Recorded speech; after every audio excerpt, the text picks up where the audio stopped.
Hello, YouTube. I don't know if you can hear that. That sound is music to my ears right now.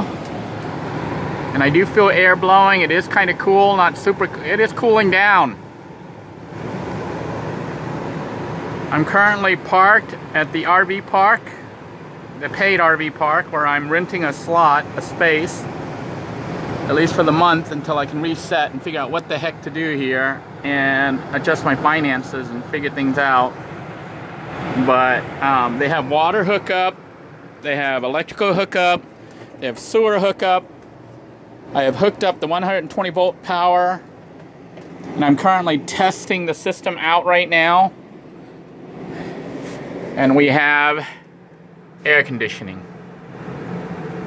Yes, we have working air conditioning. Praise the Lord. We have working air conditioning. I'm standing under the breeze right now at this slot that they cut. There's also a slot here for the bedroom. I'm feeling very blessed right now. The location is an actual RV park. I can't reveal where it is for security reasons. Right now, I do not have the leisure battery hooked up. I do not have anything hooked up right now. Just the power to the RV's spot. They have a spigot-like thingy for plugging in power and stuff. I had a hose in little blue tube, but I don't know where it went. I'm going to see if I can find it, but if I can't find it, I'm going to have to buy another one, a hose for water. But once I get water hooked up, this RV is fully functional. The park where I'm staying, the RV park, has shower facilities as well as laundry room. Rent's a little high, but you're not paying for electricity or water or Wi-Fi. There's Wi-Fi out here. When you calculate all that in, I think this might be a pretty good deal. The only problem with this is, well, I'll deal with the problems as they come up. But for now, I'm just glad the RV made it safely. My wife was able to escort me from Max's place to this new RV park. And luckily, I was able to get a slot, secure it, and had enough fundings. Thank you to those of you who contributed cash to the GoFundMe as well as the PayPal. Thank you very much, Tim, for the support you've given, as well as for Charles for all the help you've given in the past, and everybody who's making this moment possible. I hadn't intended on paying for a spot to park the RV, but if this is how it's going to be with electricity and water and air conditioning and Wi-Fi, maybe this is doable. Especially once I fix the RV up and get the walls and everything back assembled, get the leak fixed. This is actually a tiny little house, a nice little tiny house. I won't be able to show too much of this park here just for security reasons, but you can see I still have components here that need to be put together. I hauled all this stuff. I do have stuff stashed at my secret spot at the abandoned warehouse, but the problem with it is I have to move it. So it's going to be moved over the next week. I'll be bringing stuff from there to here. Meanwhile, I've got to try to get this stuff straightened out, obviously, because this is a mess. The RV still isn't running that well, but it did run enough to get here. I'm getting ready to call Marcelo to see if he is available to come out to try to help diagnose the problem with the RV mechanically to try to get it running better. Because once this RV is running better, we are operational, other than, you know, making sure the leaks are all fixed. So I wanted to give you guys a quick update just to let you know I made it safely. I'm at the new location. I wonder if this all works now without even an inverter. Yeah, I should be able to plug the TV in. You know, it's important to have some of the luxuries here, which is a TV. So this is my 120 volt TV that I was running off the inverter back here when I was running off house power. So let's try this out. I'm going to plug it into a 120 volt socket slot right there. It looks like my everything fell here, including the antenna. But let me get in remote. Well, I already know it's going to work because the little red light came on for the TV right there. I don't know if you can see the little red light right here. But yeah, we're in the lap of luxury. It's still a little bit hot and cooling down.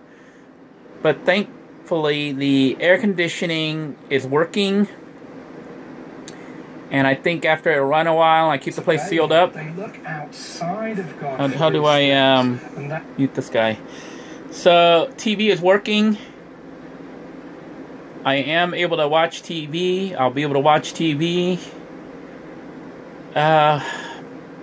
Basically for the first time in a long time, other than the rent that I still have to pay. I have a home.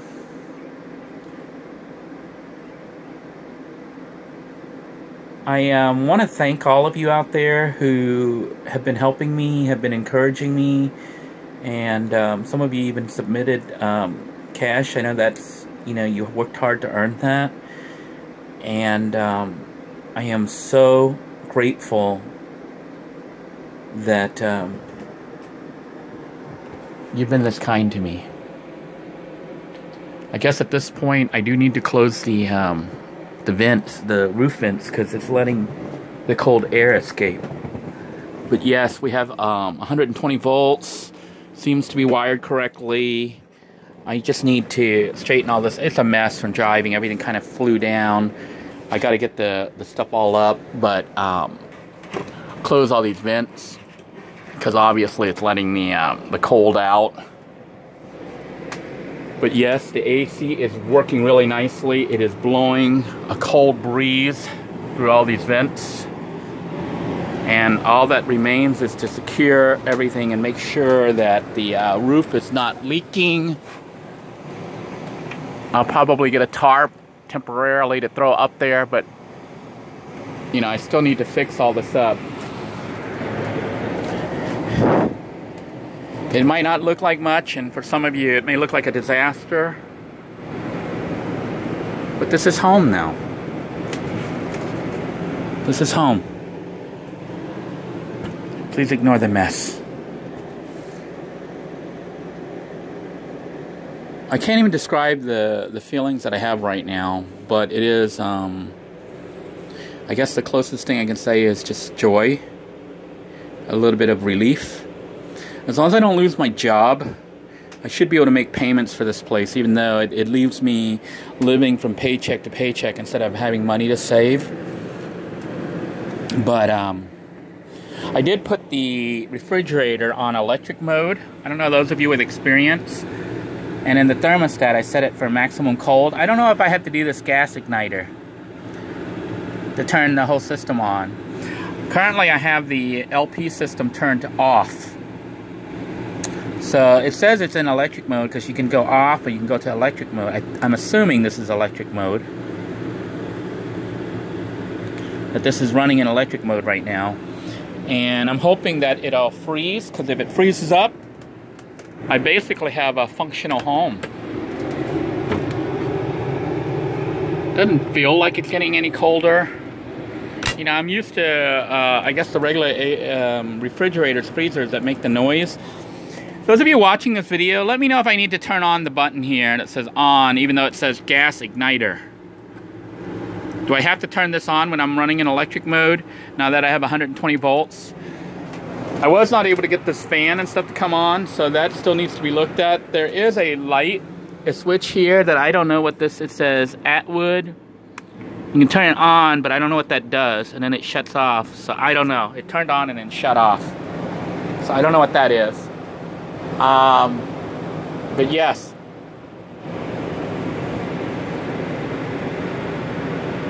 The system seems to be running.